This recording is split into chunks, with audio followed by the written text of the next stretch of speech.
siinä se nyt olisi. Moni kysyi tässä matkan varrella jo, että minkä ihmeen takia, tai siis että mikä mun pakkauksessa teki sen, että tää rinkko painoi niin paljon. Niin tehdään nyt meni unboxing ja mä näytän kaiken mitä mä pakkasin. Ehkä se selventää miksi se painoi niin paljon. Elikkä.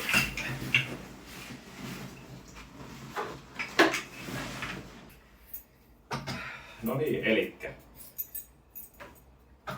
Eli mun rinkka on Varustellakan RP80. Se itsessään jo painaa aika paljon. Ja sit mulla siihen päiväreppona oli vielä Sarvotan minijääkäri, mikä oli toimistettu tämmösenä niinku läppänä ton rullasuvun päällä. Ja tästä ulkokuoresta nyt vaikka eka, että mulla on ihan perus solumuovinen patja, mikä pitää päivittää ehdottomasti, koska nyt huomasin, että varsinkin Meekonjärvellä ja semmoisella autioituvilla ja muualla, missä on tosi kova alusta, niin tää ei oikein ole kauhean mukava. Niin päivitän ehkä tämän Kairan solumuovipatjan vähän paremmaksi sitten seuraaviin reissuihin. Sitten ehdoton, se teki painoa, mutta oli ehdoton niin pelastaja, oli siis kumisaappaat. Mulla on ehdoton suositus antaa, ei ole minkäännäköistä kaupallista yhteistyötä, mutta Vikingin Trophy Hunter Pro, ihan älyttömän hyvät. Mä käytin näitä siis haltille noustessa, mä käytin näitä kaikessa kivitasohyppelöissä. Vähän näyttää, että olisi kyllä päässyt kulumaan, mutta tosi hyvä pito, märkänäkin. Oli todella hyvä. Eli nousin haltille, saanalle ja sitten kutturakuru, kaikki tämmöiset tasohyppelyt, niin hoidin ne tätä kumisaappailla. Täällä sisällä oli sitten noin feikkikroksit sitten vesistöön ja sitten tai jokien ylitykseen ja sitten tuohon leirielämään. Ne oli mulla tässä ulkopuolella kiinni Grimlokeilla ja sitten tämmöisellä kumisella nyörillä. Eli ne teki sen ainakin 2,2 kiloa tai jotain vastaavaa. Eli siitä voi alkaa jo vähän laskeskella. Sitten mulla oli yleensä kyllä kädessäkin. Tämän painoisella rinkalla oli pakko oikeastaan käyttää kaikissa nousuissa ja laskuissa kyllä noita vaellussauvoja. Sitten varmasti monelle täysin, tai monen mielestä täysin tarpeeton tämmöisessä reissussa saattaa olla, mutta omien mieltymysteni mukaisesti käytiin sitten vähän laajempaa tuommoista ensiapupakkausta. Se mitä mulla oli täällä, tää kumiväli tästä ensin pois. Mä puran tän nyt samalla, että mä saan huolettua nämä kavat sitten. Mitä mulla oli ensiaputasku. Täällä mulla on sisällä siis kaikki mitä tämmöisissä maanpuolustuksellisissa harrastuksissa käyttää. Eli siellä on 2 painesidettä, siellä on T-Pack-neula, siellä on nenänieluputki, toi lämpöpeite. Tämmönen peruspakkaus, se ei ihan hirveästi paina, mutta se on tämmönen kätevä, minkä saa irti, jos nyt tarvitsee. Painesiteet nyt ei niin paljon paina, että ei nyt kannattaisi olla mukana varmuuden vuoksi ainakin yhtä. Tälle omasta mielestä. Sitten mulla on tässä 2 tämmöstä Varustellekan pikkutaskua. Toinen oli tarkoitettu snackseille, niin kuin kuivalihalle sun muulle. Se on nyt se huulirasva. Se on nyt tyhjä, mutta siellä mulla oli semmosia, mitä päivän aikana tauolla nyt saattaa tarvita. Toinen on työkalutasku, tai oli, siellä mulla oli toi otsalamppu. Sitten oli tussi, jonka ympärillä ilmastointiteippiä tuli jo tarpeeseen, kun piti vähän rinkan pääsi vähän ei repeämään, mutta terä menee yksi läpi vähän niin paikkasin sillä sitä. Sitten on muutama valotikku. Näitä mulla oli muualla, mutta mä nyt pistin ne tonne. No, voi olla monta mieltä tarvitseeko, mutta ei ne niin paljon painanut. Ja mä ajattelin, että noissa muissa harrastuksissa nyt käytän niitä muutenkin, niin tuli vähän käytettyä sitten tuollakin. Sitten oli vähän kylmägeeliä ja toinen huulirasva. Sitten Gerberin Multitool ja vedenpitävässä tulitikkuja. Ja sitten tämmönen pieni rasia tai pieni pussi. Jokaista semmoista pääklipsua, mikä kannattelee mulla jotain. Mulla on lantionvyötä varten, nää on ITV Nexusta, että niitä ei pitäisi hajota, mutta mulla on yksi ylimääräinen bukle ja sitten on pari tämmöistä korjausjuttua, että jos toi vaikka lähtee toi päivärepun kiinnityshomma halkee tai jotain muuta, niin ei paina paljon, otetaan tästä muovia. Sitten oli pari nippusidettä, aina kätevä olla, ei paina yhtään mitään. Se olikin siinä. Sitten, mitä mulla on täällä toisessa? Nää oli 6 litran Savotan sivutaskut, ne on mulla tässä rinkassa kiinni. Toisessa sivutaskussa mulla oli suojalasit. Viime reissusta, tai itse asiassa nyt sitä edellisestä reissusta tuli jo tarpeeseen, eli kun kävelet pitkän matkan ja vettä sataa naamalle vaakatasossa, niin se on ihan omasta mielestä on tuonut mukavuutta pikkasen pitää tollasia. Ihan perus semmoset pallistuset suojalasit, ei ole mitään erikoista siinä. Sitten mulla on täällä tämmönen pussi, missä on juomamuki, muki, teräsmuki ja sitten aterimet ja kahvi tämmöisessä nahkapussissa ja sitten mulla on siellä elektrolyytit myöskin. Ja siellä ei ollut muuta, tai tämmönen vedenpitävä DD-hammokin pussi. Sen alla on sitten tämmönen yleistarvikepussi, missä oli erittäin suureen käyttöön tullut hyttys kautta mäkäräis kautta polttiais karkote.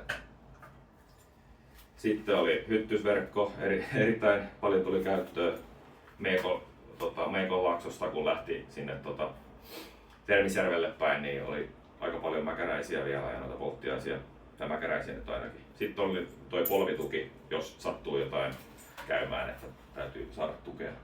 Ne oli tommosessa Savotan pussissa. Sen lisäksi oli sitten yhdessä pussissa oli tämmönen mustekala, missä on tämmösiä lenkkejä, että sai tuvilla tuli hyvin tarpeeseen kyllä, että sai vähän lisäkuivaustilaa. Okei, joo, painaa pikkasen, mutta kyllä me mieluummin kuivatin sukkia sitten nopeammin tuolla. Sitten on ensiaputain toi lääketasku, täällä on peruslääkkeet ja sitten punkkipihtejä ja semmoista. Ja se oli oikeastaan siinä se tasku. Sitten toisessa taskussa, eli samanlainen 6 litran tasku toi. Täällä oli mulle keitin. Tää oli Primuksen joku stove-setti, mä otin 101 kattilan pois, eli yksi semmonen litran kattila. Ja sitten poltin siihen. Sen alla oli sitten kaasu. Yksi tämmönen perus Primuksen kaasu. Veljellä oli sitten toinen, mikä oli taas talvimallia. Eli pystyttiin vähän sitten sen mukaan, että jos oli kauhean kylmä, niin käyttää sitten sitä. Toikin kyllä toimii ihan hyvin tuommoisissa lämmöissä. Sitten oli tämmönen City Summitin tämmönen tiskaussarja. Eli täällä on semmonen pesupussi, mihin saa vettä ja sitten on semmonen pieni harja, yksi pikku rätti ja sitten sitä semmoista biohajoavaa pesuainetta. Oli siellä. Oli verenpuhdistustabletit. Joo, moni juo vettä suoraan sieltä, mutta itse en juo. Parempi olla varovainen ja nyt kun asun kuitenkin semmoisella seudulla, että täällä vesijohtaminen vaihtuu kloorilla, niin en mä huomaa mitään eroa. Oikeastaan se on silti raikkaampaa siellä.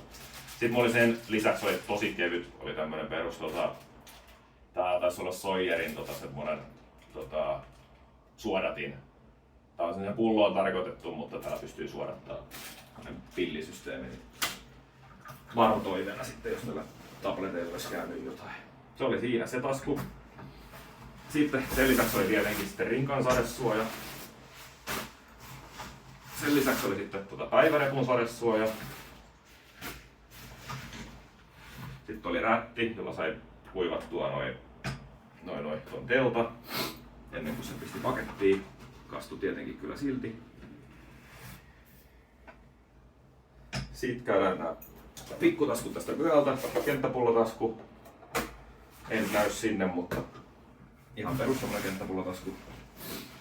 Tommonen litra plasteksin, mitä noin armeija hommat nyt, mitä niissä yleensä käytetään, niin hyvä peruskenttäpullo. Sitten mulla oli aurinkolasit täällä toisella puolella. Tässä oli Sabotan tää minitasku.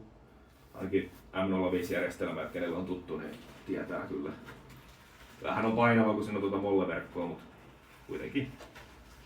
Se oli tämmöisenä pienenä tilpehööritaskuna. Siellä mulla oli siis tosiaan aurinkolasit, kiikarit, pienet katselukiikarit, koska tykkään katsella tuntureita sun muita seurata.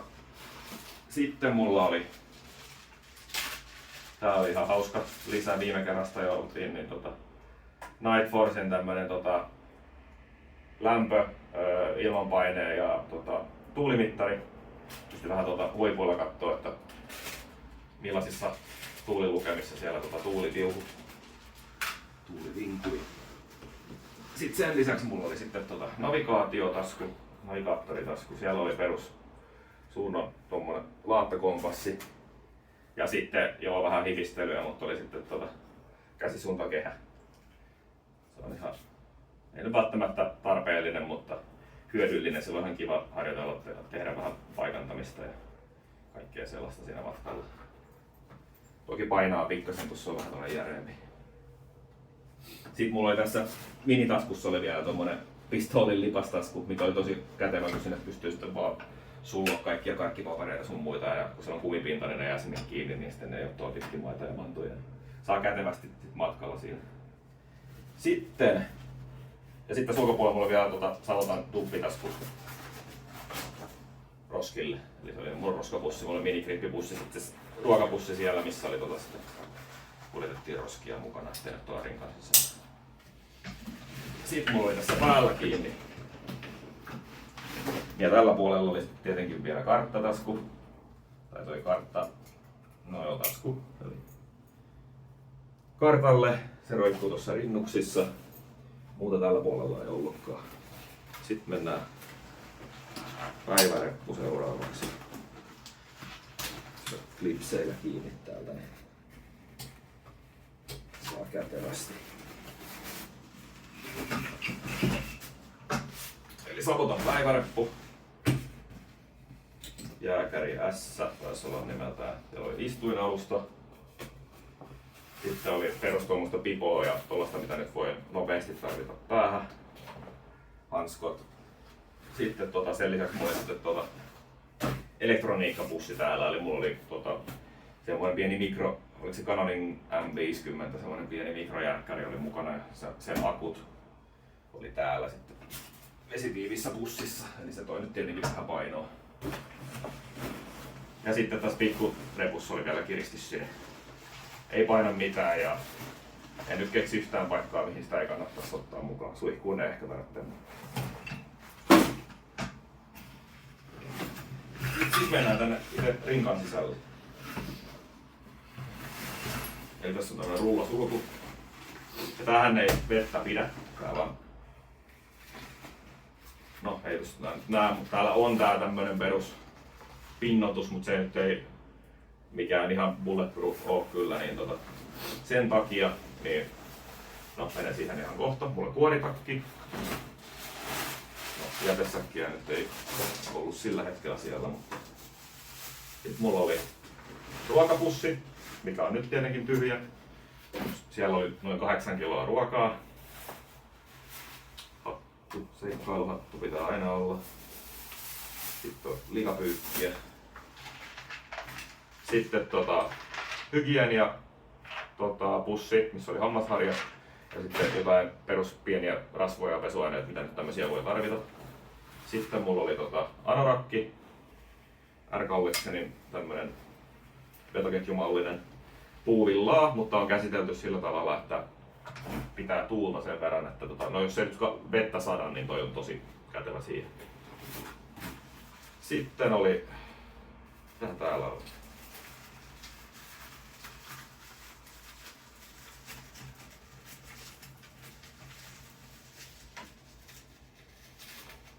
Tää oli vaatepussi, joo. No, siellä ei tietenkään ole nyt mitään, kun yksi Merino teepaita jäi käyttämättä, tai siis jäi kuivaksi sillä, niin täytyy pistää sitten pesuun. Mutta täällä mulla oli sitten Merino perus niin alusvaatteita, eli oli parit bokserit ja parit teepaitaa ja sitten oli noita sukkia. Sitten täällä on telttakepit, kiilasarja ja noin köydet ja narut. Ja sitten on toi tarppi, mitä käytän siellä teltan alla suojaamaan vähän, ettei sitä pohjasta tule mitään läpi. Sitten tää, mistä voi olla montaa mieltä, eli kun tää ei tosiaan ole siis vesitiivis tää reppu, niin kuin näkyy. Tää on esimerkiksi tää rinkka, kun täällä on hankala nähdä, mutta tää on mollekujastua joka puolella. Kaikki ne mollekujastus on ommeltu silleen, että esimerkiksi nämä ompeleet tulee läpi, niin kyllähän sieltä jossain vaiheessa kosteus tulee läpi sitten kanssa. Niin en nyt sit suoraan laittanut makuupussia, joten mulla oli tämmönen vähän järeempi kuivapussi täällä. 80 litran kuivapussi. Sen alla oli sitten vielä varannaru, jos nyt jostain syystä olisi käynyt jotain.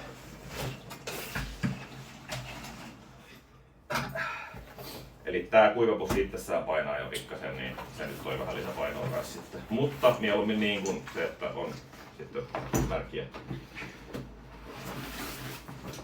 Tyyny, retkityyny. Okei, tää oli nyt ehkä semmoinen mukavuustekijä, mikä oli ehdottomasti itselle kaikista paras. Ja mielelläni kannoin tätä, ei ihan hirveästi tee painoa, mutta vie tilaa. Eli tää ei ole mikään puhallettava eikä mitään. Mä vaan sulloin sen tänne. Eli tää on ihan perus Jyskin toi 12,5 euron tämmönen velpurityyny. Aivan älyttömän mukava siis. Varmaan on muitakin vaihtoehtoja, mutta toi oli se, mistä pidin eniten. Mielelläni kannoin mukana, vaikka vähän tekee tilaa. Sitten mulla on toi Carinthia Defense 4 makuupussi. Se oli sullottuna sitten vaan tonne ja sen pohjalla oli vielä sitten kun nukutaan autiotuvissa ja muissa tämmöisissä, missä tunnetusti on vähän lämmin, kun siellä pitää olla lämpöä, että saa tavarat kuivumaan. Niin tossa ei todellakaan nukuta.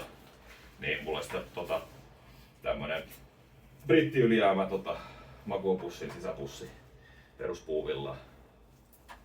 Niin se oli sitten tuolla jalkapäässä vielä. Eli sellaset oli tuolla päätaskussa. Käydään vielä tää alatasku läpi tästä. Tää on alataskussa. Mulla oli semmoset, mitä niinku tauolla sun muualla saattaa tarvita. No, se on tietenkin likapyyki. Täällä mulla oli vesipullo ja toinen vesipullo. Eli mulla oli 3 kenttäpulloa. Okei, Lapissa ei periaatteessa tarvitsisi olla, mutta mulla on semmoinen järjestelmä, mitä mä tykkään käyttää. Eli mulla on 1 käyttövedellä, mitä mä en putsaa vielä. Eli se on se, mistä mä keitän ruuat sun muut. Sitten mulla on yksi pullo, missä mä putsaan mun vedet. Eli sen mä täytän normaalisti. Ja sitten pistän sinne täytän tolla. Ja tänne tulee siis toi se vedenpuhdistustabletti. Ja sitten kun se on vaikuttanut, niin mä kaadan sen sitten tuohon mun 3, mikä on mun juomapullo, mitä mä käytän sitten koko ajan. Eli mulla on niinku 3 pullon tämmönen järjestelmä. Ja mä oon näihin kaikkiin kirjoittanut tussilla sitten tonne pohjaan, että mitä milläkin pullolla tehdään. Täällä oli sitten WC-pussi, mikä kulki vessassa mukana. Siellä vessapaperia, nenäliina ja kosteuspyyhkeitä, biohajoavia. Ehdottomasti pitää olla, kun sitten laitetaan hussiin. Sitten mulla on tämä retkipyyhe. Ylityksiä sun muita varten.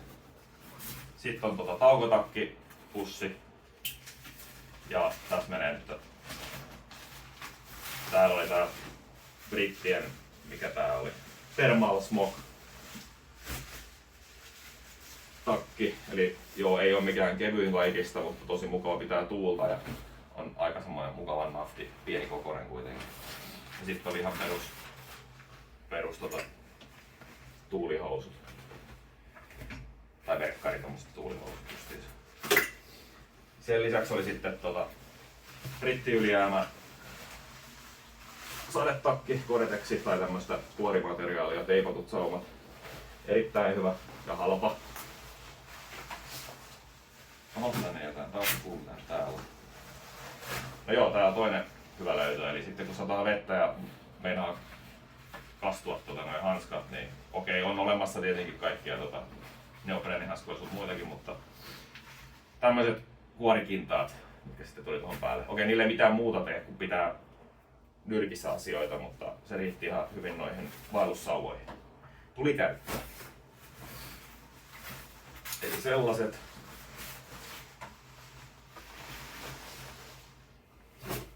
Ja sitten oli vielä sarjahousut. Samaa materiaalia, samaa sarjaa. Näissä ei ole mitään taskua eikä mitään. Nämä on ihan vaan tämmöisiä. Vedetään ja mä käytin silleen, että mulla oli täällä joko pitkät merinopitkikset tai sitten oli bokserit täällä alla suoraan. Ei päästä nyt vettä läpi tuommoisessa perusvesisateessa. Siellä ei ollut muuta. Itsessään tää rinkka jo painaa aika paljon. Putkirinkka. Ja sitten oli tietenkin puukkokin oli siellä jossain. En tiedä mistä se nyt putosi. Jotain saattoi nyt tässä esittelyssä jäädä mainitsematta, mitä otin jo sieltä pois, mutta nämä yhdessä nyt teki sen painon, eli lähtöpaino oli veden kanssa se 39 kiloa. Noin. Plus mulla oli merinohuppari, minkä mä pistin sitten heitin tonne ja sitten jotain muuta, niin siitä tuli se 40. Et se oli suurimmaksi osaksi ajasta sitä. Ja joka päivä sitten lähti semmoinen kilon verran ruokaa. Niin. Joo, tiedän, ei ole mikään kevyin homma, mutta oma valinta. Päätin testata, että miten tämmönen jääkärisissi pakkaus oikein kulkisi tuolla mukana. Kyllähän se vähän tiukilla aluksi otti, mutta kyllä se sitten siitä kuitenkin meni ja sai suoriuduttua. Ei mitään. Tällaista.